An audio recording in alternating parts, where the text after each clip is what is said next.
안녕하세요, 구지코입니다. 오늘은 페인팅 잡, 약속드렸던 페인팅 잡에 대해서 얘기를 할 거예요. 사실 저는 좀 특이한 케이스예요. 전 남자친구가 페인터였어요. 호주에 있는. 그래서 제가 페인팅 일을 할 수 있게 된 게 그 친구 덕분인데, 이런 특이한 케이스면은 왜 제가 이런 얘기를 하겠어요? 경력도 없고 그냥 소개를 받아서 그렇게 일을 할 수 있었던 거긴 하지만, 이 회사 사장이, 이 페인팅 회사 사장이 저한테 그랬어요. 너 같은 여자 직원들이 많이 필요하다. 너 같은 여자 어시스턴트가 많이 필요하다. 근데 모르겠어요. 호주에서 왜 분명히 여자 페인터 분들이 있을 텐데 없나? 아무튼 잘 안 구해지니까 그런 얘기를 했겠죠. 제가 봤던 페인터들은 전부 남자였고 어시스턴트도 남자였어요. 그러니까 저는 정말 유일한 여자였거든요, 거기서도. 그리고 유일한 동양인이었고요. 뭐지 이거? 왜 자꾸 유일한 동양인이지 나는 항상? 아무튼 그랬는데, 제가 이 영상을 찍는 이유가 그거예요. 제가 이 회사 이름을 알려드릴 건데 거기 연락 한번 해보셔서 어시스턴트로 내가 일하고 싶다, 배우면서 잘할 수 있다, 뭐 이런 식으로 면접을 보면은 오케이 하지 않을까요? 근데 조심해야 되는 거는 그 페인터 분들이랑 가깝게 지내지 마세요. 별로 그렇게 질이 좋지는 않아요. 물론 이거는 사람에 따라 다른 거라서 제가 이런 말을 하면 안 되지만, 제가 봤던 분들은 별로 그렇게 질이 좋지는 않았었어요. 그래서 항상 조심하시고, 그거 있잖아요. 제가 정말 여기서 느꼈던 건데, 질이 낮은 사람이랑 어울리면 여러분 질도 낮아집니다. 그리고 사람이라는 게 영향을 받는 동물이기 때문에 나는 그런 사람이 아닌데 영향을 받게 돼 있더라고요. 저는 그래서 너무 놀랐어요. 사실 제 남자친구, 전 남자친구에 대한 얘기를 하자면 정말 긴데요. 정말 질이 낮은 사람이라서 저까지 정말 질이 낮아졌던 경험이 있고, 그렇기 때문에 제가 말씀을 드리는 거예요. 이거는 되게 별개의 얘기고요. 아무튼 페인팅 잡, 이거 생각보다 매우 힘든데요. 완전 그 리조트처럼 정말 좋진 않아요. 왜냐면 일이 있을 때도 있고 없을 때도 있고, 또 야외에서 일하거나 실내에서 일하거나 그럴 수도 있는데, 겨울에 실외에서 일하면 또 너무 춥고, 또 실내에서 일할 경우에는 청소를 하면 막 바퀴벌레 나오고 난리도 아니거든요. 그래서 비위가 좋아야 되고요. 그리고 이 사포질을 하거든요. 페인트 칠을 하기 전에 사포질을 해야 되는데 진짜 미세먼지 다 먹는다고 생각하시면 됩니다. 눈에도 들어가고. 그래서 이런 장비 같은 거, 마스크 이런 거 잘 하시고 하셔야 되시고.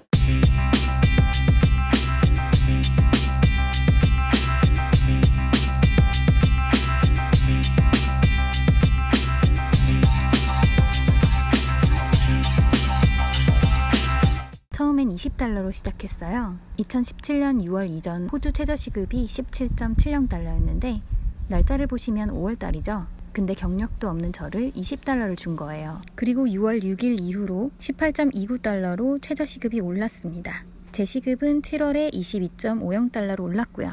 호주 사람 밑에서 일하면 소규모 회사여도 이런 게 좋아요. 그리고 주말, 공휴일, 연장 근무에 대해서 임금을 딱딱 지켜요. 연장 근무하니까 시간당 33.75달러 지급하는 거 보이시죠? 그래서 전 연장 근무하고 공휴일 근무하는 거 너무 행복했어요. 솔직말 많이 받진 않아요. 그래도 아시아 사람 밑에서 불법으로 현찰받고 일하는 것보단 훨씬 많이 받는 걸 겁니다. 같이 일하는 페인터를 잘 구슬려서 나 이렇게 일 잘한다고 얘기 좀 해줘, 이렇게.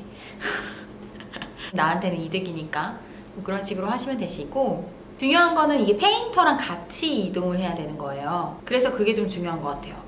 내가 어시스트 할 그 페인터랑 가까운 곳에서 살면 제일 좋거든요. 그래야 그 사람 차를 타고 같이 가니까. 안 그러면 본인이 따로 가야 되는데, 이게 정말 북쪽 끝에 있을 때도 있고 남쪽 끝에 있을 때도 있고 그렇거든요. 근데 그거를 계속 다닐 수는 없잖아요, 그쵸?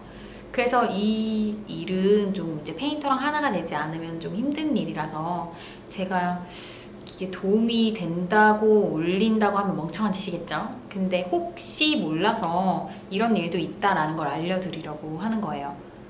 힘든 부분도 있긴 하지만 사실 되게 쉬엄쉬엄 일하는 부분도 있거든요. 그냥 느긋느긋하게. 그러면서 좀 쉬기도 하고, 그 집주인한테 뭐 좀 얻어먹기도 하고. 그리고 제가 페인팅 일을 하면서 시드니에 있는 부잣집은 다 가본 것 같아요. 왜냐면 이제 그 페인팅 한번 하려면은 진짜 몇 천만 원씩 들거든요. 근데 그거를 하는 사람들이에요. 그래서 보통 집이 막 몇십억짜리 엄청 큰 집이고 막 수영장 딸리고 정원 딸린 건 기본인데 그 스케일이 좀 달라요. 호주잖아요. 아무튼 그런 집을 많이 가봤어요. 그래서 약간 좀 새로운 경험이었다? 라는 생각이 있어요. 근데 정말 느꼈던 거는 이게 제가 운이 없어서 그런 집만 간 건지 모르겠지만 진짜 몇 곳 빼고는 부잣집이고 집도 정말 큰데 완전 돼지우리예요. 정말 완전 돼지우리입니다. 정말 상상도 할 수 없어요. 어떻게 이런 곳에서 사람이 살지? 이렇게 좋은 집을 두고 왜 이렇게 살지? 이런 생각밖에 안 들어요. 정말 집이 넓고 크고 정말 멋진데 방 안에 정리도 하나도 안 돼 있고 전 쓰레기장인 줄 알았어요. 진짜 말 그대로. 사진을 찍을 수 있었으면 좋았겠지만 남의 집을 사진을 찍고 막 이런 건 좀 그렇잖아요. 가관입니다. 가관이에요. 근데 진짜 막 정원에 무슨 국립공원 보는 것처럼 나무 정말 예쁘게 정원사 불러가지고 관리하고 거기에 진짜 테이블에 바베큐장에 있는 그 음료 냉장고 따로 있고 막 난리도 아니에요. 수영장도 엄청 크고 아 나는 언제 그런 집 살아보나 그러면서 일을 했습니다. 그리고 가끔 집주인 잘 만나면은 좋은 선물을 받을 때도 있고요. 보통은 이제 클라이언트가 좀 나이가 좀 지긋하신 분들이셨기 때문에 그런 부분도 있었던 것 같아요. 얘기 나누려고 하시고 그래서 제가 막 이건 어떻게 해요? 아 이거 너무 멋있어요 이러면서 이제 맞장구 쳐드리고 이러니까 되게 좋아하시더라고요. 근데 그런 것도 저는 좀 재미있었던 것 같아요. 근데 어떤 사람을 만나느냐에 따라 다르겠지만 어쨌든 그런 부분이 있었고 근데 또 걔 중에 웬만하면 다 이게 친절한데 막 페인터라고 이제 막 옷에 페인트 묻어있고 좀 지저분하고 좀 되게 가난해 보이잖아요. 그래서 자기 집 안에 발 들이는 게 싫어서 뭐 여기 밖에만 이렇게 하라 뭐 이런 식으로 지시하고 막 비 오는데 안으로 들어오라 한마디도 안 하고 막 그런 사람도 있었어요. 그건 좀 어쨌든 사람 사는 곳은 다 똑같다고 느낍니다. 진짜 그런 거 보면. 그쵸? 어떤 사람을 만나느냐가 중요한 것 같아요. 이런 페인팅 잡도 있다는 거 알아주셨으면 좋겠어요. 그 사장님이 말씀하셨지만 이런 어시스턴트가 필요한데 사람들이 이런 힘든 일을 안 하려고 해서 잘 안 오나 봐요.